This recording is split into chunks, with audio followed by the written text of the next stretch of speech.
तकनीक दिन प्रतिदिन एडवांस होती जा रही है और इसी क्रम में दुनिया का प्रत्येक देश टेक्नोलॉजी में मजबूत होने के लिए लगातार नए नए एक्सपेरिमेंट्स कर रहा है और इन देशों की लिस्ट में चीन का नाम भी शामिल है, क्योंकि चीन एक ऐसा देश है जो आए दिन टेक्नोलॉजी की दुनिया में कुछ ना कुछ नया करने की वजह से न्यूज़ की हेडलाइंस में छाया रहता है। अब चाइना एक सैटेलाइट की वजह से सुर्खियों में है, क्योंकि चीन के वैज्ञानिकों ने एक ऐसा दावा किया है जो कि भारत समेत दुनिया के कई देशों के लिए चिंता का कारण बन सकता है। और दावा यह है कि चाइना ने एक ऐसी जासूसी सैटेलाइट को डेवलप किया है जो कि धरती की सतह से 100 किलोमीटर से भी अधिक दूरी पर अंतरिक्ष में रहते हुए इंसानों के चेहरे की डिटेल्स को कैप्चर करने में सक्षम है। और इसका सीधा सा मतलब यह है कि चाइना अपनी स्पाइंग क्षमताओं को बढ़ाने में लगा हुआ है। इस तरह की जासूसी सैटेलाइट का इस्तेमाल करके चीन हर उस व्यक्ति पर नजर रख पाएगा जो चीन के लिए खतरा बन सकता है। चीन इस तरह की सैटेलाइट का इस्तेमाल न सिर्फ अपने देश के लोगों पर स्पाइंग करने के लिए करेगा,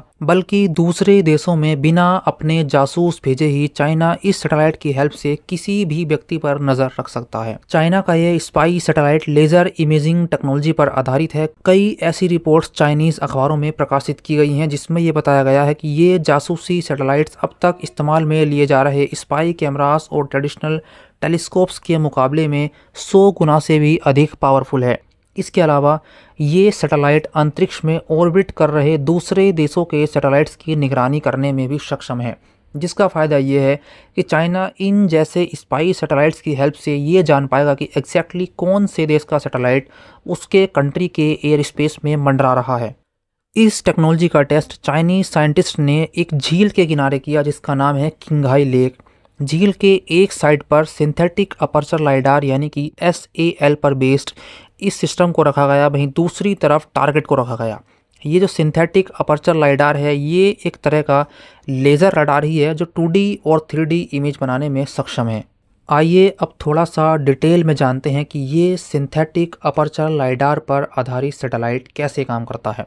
दोस्तों, ये जो सिंथेटिक अपर्चर लाइडार टेक्नोलॉजी है ये ऑब्जेक्ट के मोशन यानी कि उसकी गति पर डिपेंड करती है, ताकि दूसरे beam scanning radar imagery system की तुलना में बेहतर रिजोल्यूशन वाली इमेजेस कैप्चर की जा सकें।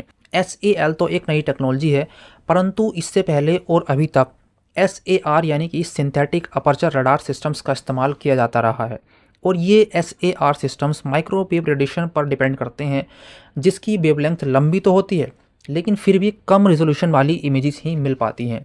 लेकिन अब ये नए लाइडार सिस्टम्स ऑप्टिकल वेवलेंथ पर काम करते हैं, जिसकी वेवलेंथ माइक्रोवेव्स की तुलना में काफ़ी कम होती है। और इसका बेनिफिट ये है कि लाइडार बेस्ड सिस्टम्स काफ़ी ज़्यादा क्लियर इमेजेस कैप्चर कर सकते हैं, या कह लीजिए कि हाई रिजोल्यूशन वाली इमेजेस प्रोवाइड करते हैं। तो दोस्तों, आपका चाइना की इस स्पाई सैटेलाइट पर क्या कहना है बताइएगा हमें कमेंट सेक्शन में, और चैनल को सब्सक्राइब करना बिल्कुल मत भूलिएगा।